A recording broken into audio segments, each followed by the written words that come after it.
Vamos à palavra de Deus. Eu convido os irmãos a abrirem a sua Bíblia no livro de Lucas, capítulo 24, versículo 13 a 35. Lucas 24, versículos 13 a 35. Eu gostaria de cumprimentar os irmãos que estão presentes. Gostaria de cumprimentar você, meu querido amigo, minha querida amiga, que nos encontrou através do YouTube. Esse culto está sendo gravado em direto, vai ser postado aí também. Pode ser que você nos encontre hoje ou a qualquer tempo. E eu costumo dizer que não existe acaso. Quem sabe o próprio Deus te dirigiu até esta mensagem, até esta ministração. Eu peço que Deus fale ao teu coração, que você seja tremendamente abençoado por essa palavra, em nome de Jesus. Lucas 24, versículo 13 a 35. Eu vou fazer a leitura do versículo 33, 34 e 35, para fazermos uma introdução da palavra de Deus nesta tarde. E logo a seguir, então, nós vamos comentar, analisar de uma forma expositiva do versículo 13 a 35. Vamos lá então. Lucas 24, 33, 34 e 35 diz o seguinte: e na mesma hora, levantando-se, voltaram correndo para Jerusalém, onde acharam congregados os 11 apóstolos e os outros discípulos que estavam com eles, os quais diziam: ressuscitou, verdadeiramente o Senhor ressuscitou e já apareceu a Simão. Versículo 35. E eles lhe contaram o que lhes acontecera no caminho e como deles foi conhecido no partir do pão. Até aí, oramos. Pai, a tua palavra está aberta nesta manhã, e da mesma forma os nossos corações. Espírito Santo, mais uma vez eu te peço com toda a humildade, que eu diminua e que tu cresças em mim. Ô Senhor, eu humildemente te digo que eu preciso da sua presença para pregar o Evangelho. Eu não consigo fazer, Senhor, pelas minhas próprias forças. Por isso eu te peço neste momento, unge os meus lábios, toca no meu coração, na minha mente, faz de mim o teu querer e a tua vontade. Ô Espírito Santo, que eu não atrapalhe aquilo que o Senhor quer falar nessa tarde, e que o meu coração e o coração daqueles que me ouvem possa ser terra fértil, e que a tua palavra possa germinar, frutificar em nossas vidas. É o que nós te pedimos, Espírito Santo. Amém, amém e amém. Muito bem. Irmãos, hoje é um dia muito especial em todo o mundo. Dia que nós celebramos a ressurreição do nosso Senhor Jesus. Domingo de Páscoa. E, portanto, no calendário da crucificação, isso teria ocorrido na sexta-feira, conhecida então como a Sexta-feira Santa, no calendário cristão. E as Escrituras então apontam que Jesus então ressuscitou dos mortos nas primeiras horas da manhã de domingo. Estão entendendo? A crucificação teria ocorrido na sexta-feira e a ressurreição teria ocorrido 3 dias depois, nas primeiras horas da manhã de domingo. Reparem, meus irmãos, que nos textos anteriores que nós não lemos, capítulo 24 de Lucas, do versículo 1 ao versículo 12, está escrito que algumas mulheres, com destaque para Maria, mãe de Jesus, e Tiago, Maria Madalena, entre outras mulheres que acompanhavam o ministério de Jesus, essas mulheres foram as primeiras pessoas que viram Jesus ressuscitado naquela manhã de domingo. E portanto elas correram até a cidade onde estavam reunidos os 11 apóstolos e os outros discípulos, e relataram aquilo que viram, aquilo que aconteceu com elas lá no sepulcro, quando elas foram ungir Jesus e foram surpreendidas percebendo que a pedra tinha sido removida e o sepulcro estava vazio. E portanto, nesse princípio de texto aqui do capítulo 24 de Lucas, versículo 1 a 12, as escrituras diz que alguns se alegraram, glorificaram a Deus pela notícia, mas outros questionaram: mas será mesmo? Será que essas mulheres não tiveram alguma visão? E portanto, infelizmente no mundo antigo era assim, a palavra das mulheres não tinha muito valor, de uma forma muito errada, né? Mas era assim, naquele tempo, naquele costume e naquela cultura. E portanto, ficou aquela dúvida: ressuscitou ou não ressuscitou? Olha que a dúvida ocorria entre os discípulos, entre os 11 apóstolos e os outros discípulos. Muito bem. E portanto, nos textos e versículos a seguir que nós vamos analisar nessa tarde, começa no versículo 13 da seguinte forma. Olha só o que está escrito. Versículo 13 começa assim: e eis que no mesmo dia. Repita isso comigo para afirmar no seu coração: no mesmo dia. E o versículo 13 diz que no mesmo dia. Olha, irmãos, vamos imaginar aqui a cronologia do tempo. Jesus teria ressuscitado nas primeiras horas da manhã, né? Apareceu para as mulheres. Que horas poderia ser isso? 7, 8, 9? Não sei, nas primeiras horas da manhã. Já havia notícias da sua ressurreição. E aqui o versículo 13 começa dizendo que no mesmo dia, 2 discípulos deixam Jerusalém com destino a uma aldeia chamada de Emaús. E no versículo 13 ainda diz que essa aldeia ficava a cerca de 60 estádios de Jerusalém. Trazendo isso para uma linguagem mais compreensiva no dia de hoje, 60 estádios representam aproximadamente entre 12 a 13 quilômetros, talvez um pouquinho mais. E portanto, esses homens deixam Jerusalém a caminho de Emaús para uma viagem a pé. E vamos imaginar aqui o que representa hoje 13 quilômetros. Vamos falar aqui de Portugal, a ponte Vasco da Gama, que para você que não é de Portugal e está em outro país, começa exatamente aqui na freguesia, no bairro onde a igreja está, e atravessa todo o Tejo, uma enseada de água salgada, alguns chamam de rio, mas é uma enseada de água salgada no mar. E essa ponte Vasco da Gama tem 17 quilômetros até a outra margem. Então dá para a gente ter uma ideia do que seria 13 quilômetros. Quanto tempo 2 pessoas a pé fariam 13 quilômetros? Não sei. O que vocês imaginam? 1h30, 2 horas? Há de se lembrar que aquela região é uma região de montanhas, um caminho de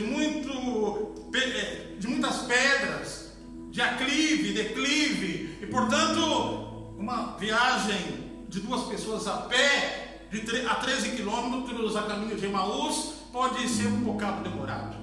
Mas nós imaginamos que esses irmãos, nós estamos aqui nesse momento fazendo um culto às 19 horas em Lisboa, Portugal, em horário de verão. Irmãos, podemos imaginar que esses 2 homens, esses 2 discípulos saíram de Jerusalém para Emaús, talvez assim por volta de 5h30 da tarde, né? A gente podemos imaginar imaginar, porque vocês vão ver que ao final eles chegaram lá na aldeia de Emaús, já à noitinha, já começava a anoitecer. Muito bem. Emaús, meus irmãos, uma pequena aldeia, representava para esses dois discípulos, e eu preciso que você entenda que esses dois discípulos não fazem parte dos 11, dos apóstolos. Jesus tinha outros discípulos que o seguiam. Ele escolheu 12. Judas deu cabo à própria vida, sobrou 11. E nós não estamos falando aqui então dos 11, dos apóstolos, nós estamos falando de outros discípulos de Jesus. 2 discípulos que estão deixando Jerusalém no final da tarde, a caminho de Emaús, então uma pequena aldeia. Emaús, meus irmãos, representa a volta para casa. Emaús representa a volta para a mesma vida pacata, vazia e sem sentido. Esses homens possivelmente eram agricultores e vinham da terra. Voltar para Emaús é voltar para o seu trabalho. Voltar para Emaús é voltar para a sua rotina. Voltar para Emaús é voltar para os seus familiares e parentes. Voltar para Emaús talvez é voltar para o mesmo bar, trazendo isso para a realidade de hoje. Voltar para Emaús é voltar para os mesmos amigos de infância. Voltar para Emaús é um regresso, um retorno àquilo que alguém era antes de seguir Jesus. Meus irmãos, e vocês vão verificar em alguns versículos à frente que esses homens estão tristes. Jesus identifica tristeza no coração deles. Eles estão decepcionados. Pensa alguém triste, aborrecido, decepcionado, sentindo terra arrasada, voltando para casa. Porque, meus irmãos, esses homens deixaram tudo para seguir Jesus.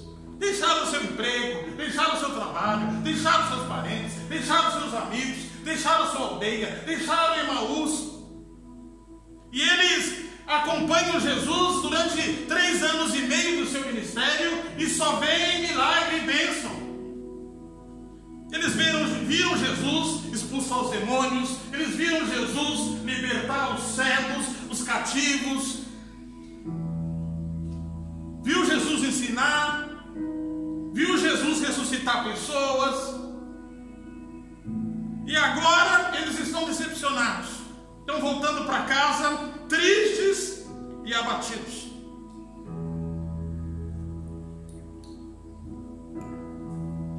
Observem aí no versículo 17. Jesus identifica a tristeza no coração deles. Quando ele encontrar com eles, vai falar: por que vocês estão tristes? Irmãos, esses homens são decepcionados. Você já imaginou, vamos trazer isso para a realidade de hoje, alguém que é um adepto, mas gosta muito de futebol? Para você tentar entender, mas eu acho que talvez essa decepção não tenha sentido, né? E a equipe perdendo e tomando um gol aos 45 minutos do segundo tempo. Mas acho que a decepção é maior, sabe? Porque é uma decepção de gente que faleceu, gente que morreu segundo o entendimento deles. E neste caso, quem é que partiu? Foi o Mestre, Jesus. Aqueles que eles serviam, aqueles que era o mentor deles, aquele que discipulava eles. Eles estão tristes e decepcionados. Irmãos, na mente desses 2 discípulos está tudo perdido. 3 anos e meio perdido. Um sonho e uma esperança foi embora. Acabou. Não dá, acabou. Fecha-se as portas e as cortinas, acabou tudo. Toda a esperança ruiu. E eles então estão voltando para casa decepcionados. No versículo 14 e 15, coloca aí. escrito que eles iam falando entre si tudo aquilo que havia acontecido na sexta-feira em Jerusalém. Tudo aquilo que havia sucedido. Meus irmãos, na mente desses homens estão as cenas horrendas que aconteceram na sexta-feira santa com Jesus. Irmãos, não há como negar. Havia sacra, logo a seguir o julgamento. O período da via sacra de Jesus até a cruz foi uma coisa absolutamente assustadora na visão de uma pessoa. Não há quem não ficaria traumatizado com as cenas horrendas que aconteceram na crucificação. E se não bastasse isso, a morte de cruz, onde Jesus foi pregado e ficou agonizando por horas antes de morrer naquela cruz. E portanto, tudo isso está na memória desses dois homens, e eles vão falando pelo caminho tudo aquilo que eles viram, presenciaram e assistiram com os seus próprios olhos. O versículo 15 diz que eles iam falando entre si e fazendo perguntas uns ao outro. Deixa eu contextualizar aqui para você entender. Eu imagino esses homens falando coisas desse tipo assim, um para o outro. Mas que maldade, que povo ruim, que injustiça.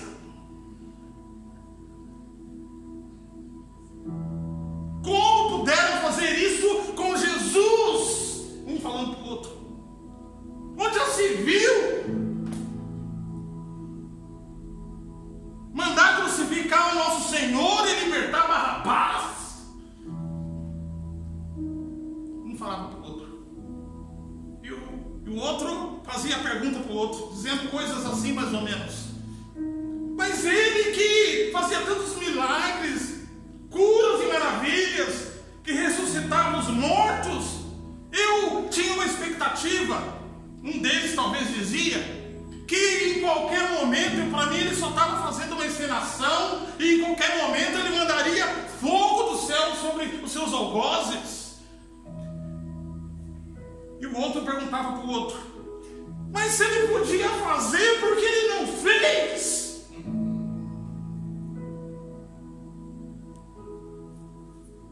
Então eles são decepcionados, arrasados. E sabe quando alguém está decepcionado?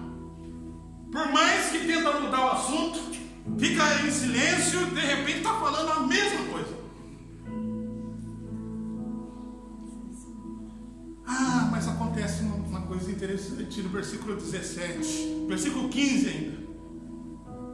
Versículo 15, final do versículo 15, diz que algo interessante acontece. Jesus aparece no meio deles, como um estranho, como um peregrino.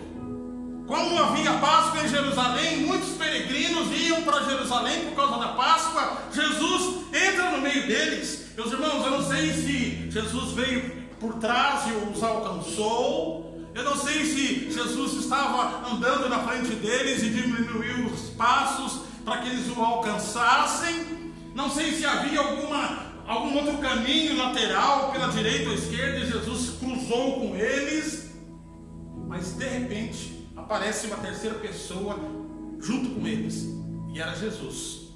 Mas interessante, no versículo 16 coloca aí que os olhos deles estavam como que fechados para que não o conhecessem. Eles não reconheceram ele. Jesus estava com o corpo glorificado já, irmãos, e ele então permitiu, essa é que é a verdade, não ser conhecido por eles. Mas Jesus, fazendo então se passar por um peregrino, tenta entrar no diálogo, começa a ouvir o que eles estão falando, e faz a seguinte pergunta, versículo 17: Ei, que palavras são essas que vocês estão falando e que vocês estão trocando entre vós?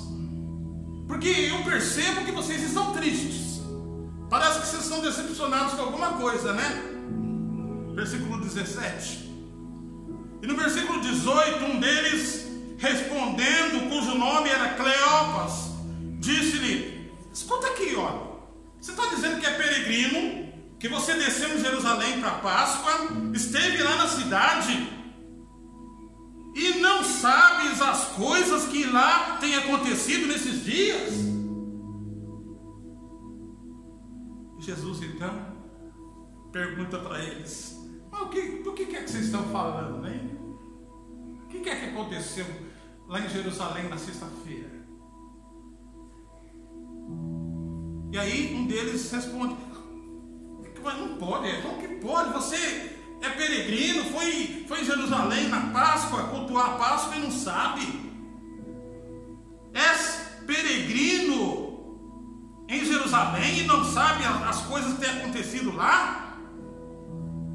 As coisas que dizem respeito a Jesus, o Nazareno, que foi um profeta poderoso em obras e palavras diante de Deus e de todo o povo, versículo 20. E como os principais, os sacerdotes e os nossos príncipes o entregaram à condenação de morte e o crucificaram. Você não está sabendo disso, ô peregrino?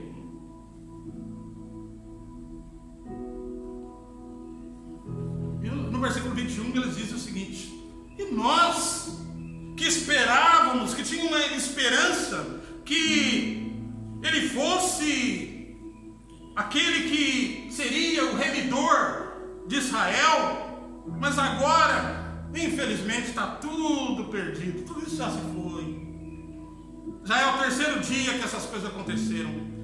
Irmãos, note aqui uma coisa: é possível, preste atenção aqui, meu querido ouvinte, é possível alguém ter ouvido falar de Jesus, talvez até ir a uma comunidade cristã, frequentar as missas e não saber por qual propósito Jesus veio a esse mundo, padeceu em morte de cruz e ressuscitou. E olha, você, não há nada de errado com você, meu querido ouvinte. Esses dois homens aqui andaram mais de 3 anos com ele e não sabiam quem era Jesus. Olha só o que eles viam nele. Eles viam em Jesus um homem poderoso que fazia sinais e maravilhas, mas eles não viam a divindade de Jesus. Eles não viam Jesus como Filho de Deus, que as Escrituras revelavam lá desde o Velho Testamento.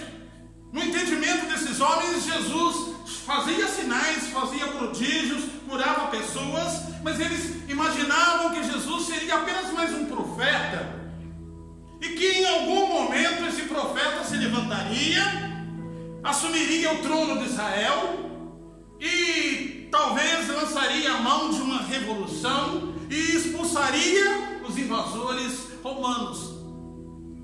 É preciso entender que todo esse cenário aconteceu durante o Império Romano, que estava presente em Israel. Portanto, a expectativa deles em Jesus era um libertador, um profeta, segundo eles. Olha só, todo esse tempo com ele e não entenderam. E eles então, nos próximos versículos, até o versículo 25, eles até alegam que algumas mulheres estiveram no sepulcro no domingo de manhã, no mesmo dia, viram a pedra removida, eles ouviram a notícia que Jesus tinha ressuscitado, e aqui estão dois que provavelmente não acreditaram nas mulheres e na ressurreição de Jesus. Não acreditaram. Eles ainda contam isso para Jesus, até o versículo 25. E aí, a partir do versículo 25, Olha só o que Jesus faz. Lembrando que eles não reconhecem Jesus. E Jesus diz, versículo 25: ó, nécios e tardos de coração, para crer tudo o que os profetas disseram. Versículo 26: porventura não convinha que o Cristo padecesse todas essas coisas e entrasse em sua glória? Versículo 27: e começando por Moisés e por todos os profetas, explicava-lhes o que dele se achava em todas as Escrituras. Jesus foi pregando para eles durante toda a viagem, andando ao lado deles, e eles não reconheceram Jesus. E a história começa a terminar mais ou menos assim, versículo 29, 28 e 29, quando eles chegam à entrada da aldeia de Emaús, já é noitinha, já está possivelmente a escurecer o dia, a noite está a chegar. E eles perguntam: para onde você vai, o amigo peregrino? E Jesus, então, que não foi reconhecido por eles, fala: eu vou mais adiante. E no versículo 29 diz então que eles o constrangeram. Uma palavra mais atualizada hoje, eles o convidaram a ficar com eles. Olha, parece razoável que você descanse. A noite já está a chegar. Fique conosco essa noite. Entre em Emaús, entre na aldeia, porque já é tarde. E nós vamos, quem sabe nós vamos ter lá uma água para você se banhar, uma sopa, um pão. E então nós convidamos você para uma super noite conosco aqui em Emaús, e amanhã cedo você segue a viagem. E ele concordou e entrou com eles em Emaús. Versículo 30. E aqui vai acontecer uma coisa muito interessante. E aconteceu que, estando com eles à mesa, Jesus, que não foi reconhecido por eles, na hora que Jesus toma o pão, sabe o que ele faz? Ele levanta para o céu, abençoa, parte e deu a eles. Sabe o que Jesus fez? Fez o cenário, a cena, repetiu a cena da Santa Ceia. Lembra? No cenário fez a mesma coisa, abençoou. Peraí, um olhando para o outro, e de repente os olhos deles se abriram. Ai, meu Deus do céu. E eles conheceram Jesus. Conheceram Jesus.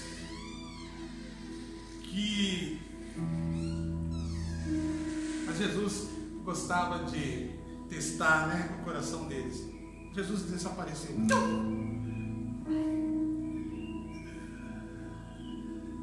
E diz então que na mesma hora, é o versículo que nós fizemos a introdução.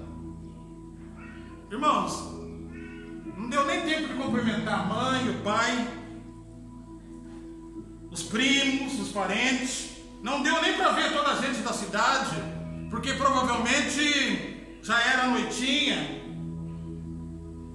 Não deu nem para descansar até o dia seguinte. Eles estão então tão felizes e tão maravilhados, tão alegres com a notícia, que o versículo 33 diz que na mesma hora, levantando-se, voltaram para Jerusalém, onde estavam congregados os 11 apóstolos e os outros discípulos, os quais diziam: ressuscitou, ressuscitou, verdadeiramente o Senhor ressuscitou. E eles então contaram o que aconteceram a eles no caminho de Damasco, e como foi reconhecido por eles a partir do pão. Ressuscitou, verdadeiramente ressuscitou. Irmãos, eu fico aqui imaginando o cenário. 2h30, 3 horas, para caminhar 13 quilômetros para chegar em Emaús. Chega em Emaús, não dá nem tempo de visitar os parentes, os amigos. Diz que na mesma hora, agora eles não voltam andando. O versículo 3 diz que eles voltam correndo para Jerusalém. Mais 13 quilômetros para baixo, para contar que Jesus ressuscitou. E na continuação dessa história, depois Jesus vai aparecer para os 12 no cenáculo e confirmar tudo aquilo que aconteceu com as mulheres e com esses 2 discípulos que estavam decepcionados, tristes, achando que tinham perdido tudo a caminho de Emaús. Mas existe aqui, para você que está em casa, uma forte mensagem nessa história que eu quero partilhar com você. Talvez você que está me ouvindo hoje, neste momento, tem levado uma vida vazia e sem sentido. Talvez você, meu querido ouvinte, é uma pessoa do bem, uma pessoa que tem um senso de um mundo com mais justiça. Talvez você é uma pessoa religiosa, que tem até a Bíblia aí em sua casa e faz as suas leituras de vez em quando. Mas quem sabe os seus olhos estejam fechados, como esses 2 discípulos que não entenderam aquilo que estava acontecendo. A história está virando a página na frente deles e eles estão com dificuldade de entender. Estão me entendendo? Talvez você é uma pessoa do bem, tem a Bíblia em casa, faz as suas leituras, mas tem dificuldade para entender. Há um princípio aqui que eu quero partilhar com você. Por mais que você leia a Bíblia, por mais que você tenha boa intenção de buscar desenvolver um relacionamento com Deus, por mais que você mantenha ela talvez na sua cabeceira da cama, só a leitura não é suficiente. A não ser que o Espírito Santo tiver muita compaixão de você, a não ser que a graça de Deus te alcance de tal forma que somente pela leitura o Espírito Santo te convença. Ele pode fazer isso também. Mas há um princípio aqui. A palavra de Deus precisa ser pregada e afirmada por alguém. E observem aqui, meus irmãos, foi preciso Jesus, num corpo glorificado, ir até esses 2 homens, a esses 2 discípulos, para que a Escritura pudesse ser pregada, anunciada e afirmada. Tem muita gente assim, com dificuldade. E o meu conselho a você, como pastor há 27 anos exercendo o ministério, procure ajuda de alguém que você confie. Procure ajuda numa comunidade cristã, onde a palavra de Deus possa ser pregada e afirmada. Romanos capítulo 10, versículo 17 diz que a fé vem pelo ouvir, e ouvir a palavra de Deus. Portanto, só a leitura da Bíblia é bom. Claro que é bom, já é um bom princípio você querer conhecer as coisas de Deus. Mas a palavra de Deus precisa ser pregada e afirmada, para que a fé possa vir. Está me entendendo? Pode ser que você só numa leitura o Espírito Espírito Santo, olha, escolhe você, a graça é muito grande sobre a sua vida, quem sabe haja uma conversão só na leitura. Mas não é uma tendência. Observem, e eu fecho nesse versículo 32. Preste atenção. Está escrito: e disseram um ao outro, porventura não ardia em nós o nosso coração, quando pelo caminho ele nos falava dessas coisas? Estão entendendo? Estão entendendo?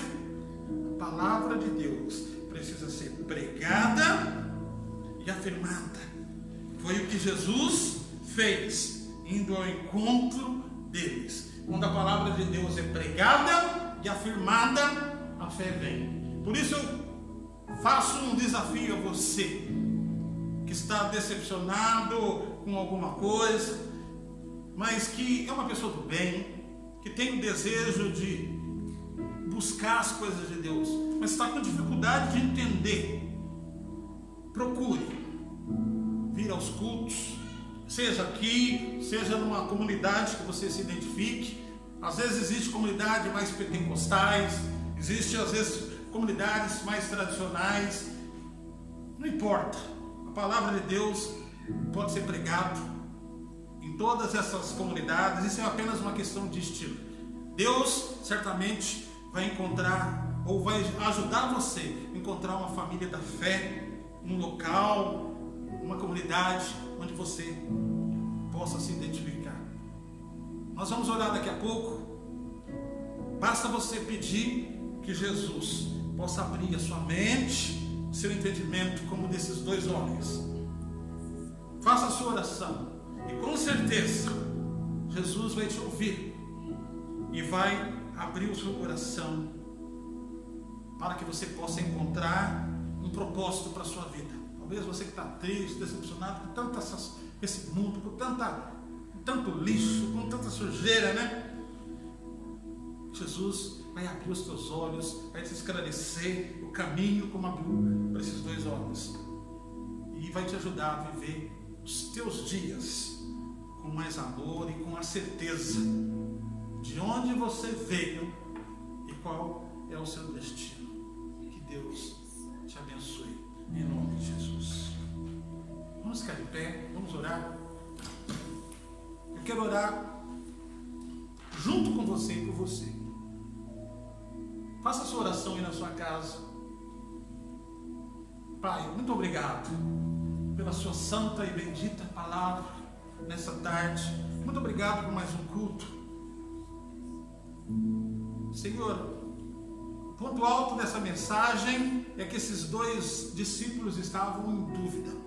Não entenderam as Escrituras, não entenderam o seu propósito, o seu sacrifício na cruz, para que eu e toda a humanidade tivesse acesso ao Pai.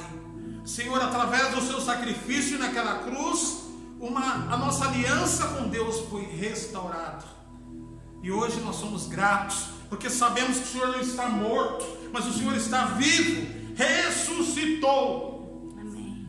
E hoje está no meio de nós. Amém. Pai, por isso o ponto alto dessa mensagem, eu te peço, toca no coração dessas pessoas agora que me ouvem. Oh Senhor, pessoas muitas vezes com muita formação universitária, Senhor, pessoas que têm a sua Bíblia em casa, na cabeceira, de vez em quando fazem as suas leituras, mas estão com dificuldade de entender. Senhor, às vezes são tão cultos e tão inteligentes, mas não conseguem entender. Que o Senhor possa voltar para essas pessoas também, assim como voltaste para esses dois discípulos a caminho de Emaús. Oh Senhor, Senhor, e permita que de alguma forma eles encontrem condições para ouvir a palavra de Deus. A fé vem pelo ouvir e ouvir a palavra de Deus. Senhor, ajude essas pessoas a encontrar o caminho. Ajude essas pessoas a encontrar o propósito. Oh Senhor, quanta pessoa com com tantos bens, com tanta riqueza, com tanta fortuna, mas vazios espiritualmente. A Bíblia diz que nós estávamos mortos em delitos e pecados. Muitos estão mortos, Senhor. É verdade. E eu te peço, em nome de Jesus, toca nessas vidas, toca nesses corações. Senhor, nós estamos hoje vivendo um domingo de Páscoa, um domingo que as famílias se reúnem, se confraternizam. Senhor, e tem muitas pessoas isoladas, distantes. Toca nessas vidas, Pai. Ajude-as a encontrar um sentido nessa vida, uma direção e um caminho. Sim, É o Pai. que nós te pedimos. Deus. Neste domingo de Páscoa, nesse dia de ressurreição. Senhor, a sua ressurreição não foi em vão. Sim, Pai. Oh, Senhor, e hoje nós somos livres Aleluia. pela graça. Muito obrigado, muito obrigado. Continue conosco, Senhor, na nossa semana, no nosso trabalho, nos nossos desafios. Cada um aqui tem as suas dificuldades, os seus desafios. Um é financeiro, Senhor, outro é espiritual, outro é familiar, outro é na saúde. Mas eu te peço que nós não voltamos vazios para nossas casas. Que o Senhor nos abençoe e nos guarde. Amém. É o que nós te pedimos e te agradecemos em nome de Jesus. Amém. Que a graça do nosso Senhor Jesus, Sim. o amor de Deus e as eternas consolações do Espírito Santo Sim. seja sobre a tua vida, meu irmão e minha irmã, hoje e para todo sempre. Amém, Senhor. Um recadinho aí para você, antes da gente fechar. Você que é de Lisboa e região, eu gostaria de convidar você para o nosso culto, para a nossa comunidade. Você vai encontrar a nossa morada através das redes sociais. Teríamos muito gosto de te receber, você, a sua família, seus amigos. Venha estar conosco, tá bom? E você que está em outra cidade, em outro concelho, seja de Portugal ou de outro país, procure uma igreja cristã, onde você possa ser recebido, acolhido, onde os irmãos possam interceder pela sua vida, ajudar na sua fé, no seu crescimento, e onde a palavra de Deus possa ser pregada, tá bom? Grande abraço aí, Deus te abençoe.